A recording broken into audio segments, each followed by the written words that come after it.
অপেক্ষার পালা শেষ। 5 বারের বিশ্ব চ্যাম্পিয়ন ব্রাজিল আনুষ্ঠানিকভাবে 2026 সালের ফিফা বিশ্বকাপের টিকিট পেয়ে গেছে। দক্ষিণ আমেরিকার যোগ্যতা পর্ব শেষ হলেও আসল যুদ্ধ এখনও বাকি। বিশ্ব ফুটবলের এই সর্বোচ্চ মঞ্চে খেলার জন্য এখনও 9 মাস বাকি। আর এই সময়ে আর কারো মতো সময় নষ্ট করবেন না কার্লো অ্যাঞ্চেলত্তি, লেজেন্ডারি কোচ, যিনি এখন ব্রাজিলের কুশলতা নিয়ন্ত্রণ করছেন। অ্যাঞ্চেলত্তির পরিকল্পনা শুধু সাধারণ প্রস্তুতি ম্যাচ নয়, তিনি চান এমন বন্ধুত্বপূর্ণ ম্যাচ যা সত্যি তার দলকে পরীক্ষা করবে। মুখোমুখি হবে সেই মহাশক্তিগুলোর সঙ্গে যাদের সামনে বিশ্বকাপের প্রথম মিনিটেই দাঁড়াতে হতে পারে। ছোট দলের সাথে সময় নষ্ট নয়। তার তালিকায় আছেন বড় বড় প্রতিপক্ষ: ফ্রান্স, ইউরোপের বর্তমান চ্যাম্পিয়ন; ক্রোয়েশিয়া, সর্বদা দৃঢ় এবং সাম্প্রতিক টুর্নামেন্টের ফাইনাল বা সেমিফাইনালধারী; এবং কৌশলগতভাবে শক্তিশালী নেদারল্যান্ডস। কিন্তু আসল প্রশ্ন হলো, ব্রাজিল কি সত্যি এই চ্যালেঞ্জের জন্য প্রস্তুত? সম্প্রতি তারা বলিভিয়ার বিরুদ্ধে চমকপ্রদ 1-0 ব্যবধানে হেরেছে। যদি এমন হয়, তাহলে কি তারা কাইলিয়ান এমবাপ্পের ফ্রান্স বা নেদারল্যান্ডসের বিরুদ্ধে দাঁড়াতে পারবে? নাকি এই বন্ধুত্বপূর্ণ ম্যাচগুলোই তাদের দুর্বলতা উন্মোচন করবে, যা 2026-এর জন্য সমস্যার ইঙ্গিত দেবে? পরিসংখ্যান সব কিছুই বলে না। আসল কাহিনী নিহিত আছে কোচের কৌশলে। কার্লো অ্যাঞ্চেলত্তি সাধারণ কোচ নন, তিনি একজন প্রমাণিত মাস্টার মাইন্ড। একাধিক ক্লাব জয়ী: AC Milan, Chelsea, Real Madrid এবং আরও অনেকের সাথে। এবার তিনি সেই অভিজ্ঞতা ব্রাজিলের দলে নিয়ে আসছেন। তার দর্শন সহজ: সেরা হতে হলে সেরাদের হারাতে হবে। আর তাই তিনি চাচ্ছেন ব্রাজিলের খেলোয়াড়রা শক্তিশালী প্রতিপক্ষের সঙ্গে মাঠে নামুক। অ্যাঞ্চেলত্তির কৌশল শুধু ম্যাচ নির্ধারণে সীমাবদ্ধ নয়, তিনি দলের কাঠামোই পুনর্গঠন করছেন। বড় নামের খেলোয়াড়দের জন্য দরজা খোলা। যদি ফিট থাকেন, তবে নেইমার জুনিয়র আবার দলে ফিরতে পারেন। কোচ এমনকি ইঙ্গিত দিয়েছেন যে 40 বছর বয়সী অভিজ্ঞ থিয়াগো সিলভাও খেলার সুযোগ পেতে পারেন যদি তিনি ম্যাচ ফিট থাকেন। সিলভা হয়তো বয়সের দিক থেকে বড় হয়ে গেছেন, কিন্তু তার পারফরম্যান্স ও নেতৃত্ব এখনও অপরিবর্তিত। আরও একটি পরিচিত মুখ হতে পারেন ফিলিপে কৌতিনহো। ক্লাব ফর্ম এবং চোটের কারণে তিনি দীর্ঘদিন আলোচনার বাইরে ছিলেন, কিন্তু তার সৃজনশীলতা এখনও অম্লান। অ্যাঞ্চেলত্তির কাছে কেউ বাদ নেই, যদি তারা প্রমাণ করতে পারেন যে তারা ফিট এবং প্রস্তুত। কিন্তু কোচের এই উদারতার মধ্যে আছে কঠোর শর্ত।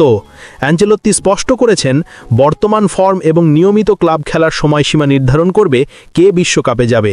কেবল খ্যাতি যথেষ্ট নয়, এই ওয়াতে শর্তবার্তা। এমনকি রিয়াল মাদ্রিদে তার সঙ্গে খেলোয়াড়দের উদ্দেশ্যেও, ভিনিসিয়াস জুনিয়র ও রদ্রিগো সহ, বড় ক্লাবের জন্য খেলা যথেষ্ট নয়। আমাকে দেখাও তুমি ধারালো, দেখাও তুমি প্রতি সপ্তাহে পারফর্ম করতে পারো। ভিনিসিয়াস তার দপটি দুটি এবং খেলায় ফর্ম ধরে রাখতে পারলে চ্যালেঞ্জ মোকাবেলা করতে সক্ষম হবে। রদ্রিগোর পরিস্থিতি জটিল। রিয়াল মাদ্রিদের নতুন পরিকল্পনায় তিনি প্রায়শই বেঞ্চে বসেন। যদি এই ধারা চলতে থাকে, তবে 2026 সালের দলে তার স্থান ঝুঁকিতে পড়তে পারে। অ্যাঞ্চেলত্তি ওই খেলোয়াড়দের খুব ভালো চেনেন। তিনি জানেন যে কেবল তালিম যথেষ্ট নয়, খেলোয়াড়দের লড়াই করার মানসিকতা এবং ধারাবাহিক ক্লাব ফর্মও গুরুত্বপূর্ণ। ফলে এমন একটি দল গঠন সম্ভব যেখানে নেইমার ও থিয়াগো সিলভা যেমন অভিজ্ঞতা নিয়ে খেলবেন, তেমনি তরুণ ও ফিট খেলোয়াড়রা প্রতিটি মিনিটের জন্য লড়াই করবে। কোচের অভিজ্ঞদের প্রতি প্রাধান্য অনুভূত হয়, কিন্তু তার সংবেদনশীলতা নয়। তার ক্যারিয়ার প্রমাণ করে তিনি ভারসাম্য চান, যুব ও অভিজ্ঞদের সংমিশ্রণ, যাতে চাপের সময় দলকে স্থিতিশীল রাখা যায়। তাই সিলভা ও কৌতিনহোকে সুযোগ দেওয়া হবে, তবে তরুণদেরও তাদের স্থান পাওয়ার জন্য লড়াই করতে হবে। ফ্রান্স, ক্রোয়েশিয়া, নেদারল্যান্ডসের বিরুদ্ধে এই উচ্চ প্রোফাইল বন্ধুত্বপূর্ণ ম্যাচগুলো কেবল প্রদর্শনী নয়, এগুলো হবে পরীক্ষার মাপকাঠি। ব্রাজিল কি ইউরোপের সেরা ডিফেন্স ভাঙতে পারবে? তাদের ডিফেন্স কি এমবাপ্পে বা গাকপোদের মতো বিশ্বমানের ফরওয়ার্ডদের সামলাতে পারবে? সবচেয়ে মহত্বপূর্ণ, কি আঞ্চলিকদের নতুন দল মানসিক দৃঢ়তা দেখাতে পারবে, যা কিছু সময়ে অনুপস্থিত ছিল? আগামী কয়েক মাসের উত্তরে এই প্রশ্নের জবাব মিলবে। নেইমারের বিজয় প্রত্যাবর্তন, ভিনিসিয়াসের দক্ষ ড্রিবল, থিয়াগো সিলভা প্রমাণ করে যে বয়স কেবল সংখ্যা। এই ছবি ফ্যানদের কল্পনায় ঘুরবে। কার্লো অ্যাঞ্চেলত্তির কৌশল বাহসী, কিন্তু তার বিশ্বাসও ব্রাজিলিয়ান স্পিরিটের প্রতি অতুলনীয়।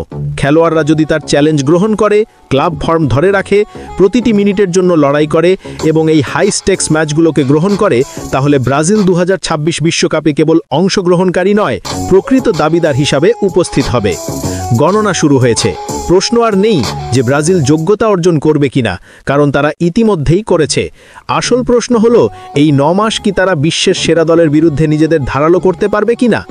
আপনার কি মনে হয়, অ্যাঞ্চেলোত্তির নির্ভীক কৌশল কি ব্রাজিলকে বিশ্ব ফুটবলের শীর্ষে ফিরিয়ে আনবে, নাকি 2026-এর পথে এমন ফাঁক দেখা দেবে যা সবচেয়ে অভিজ্ঞ কৌশলতাত্ত্বিকও পূরণ করতে পারবে না? একটাই নিশ্চিত, এই বন্ধুত্বপূর্ণ ম্যাচ, প্রতিটি স্কোয়াড ঘোষণা এবং মাঠে প্রতিটি মিনিটই এই লেজেন্ডারি ফুটবল জাতির ভাগ্য নির্ধারণ করবে।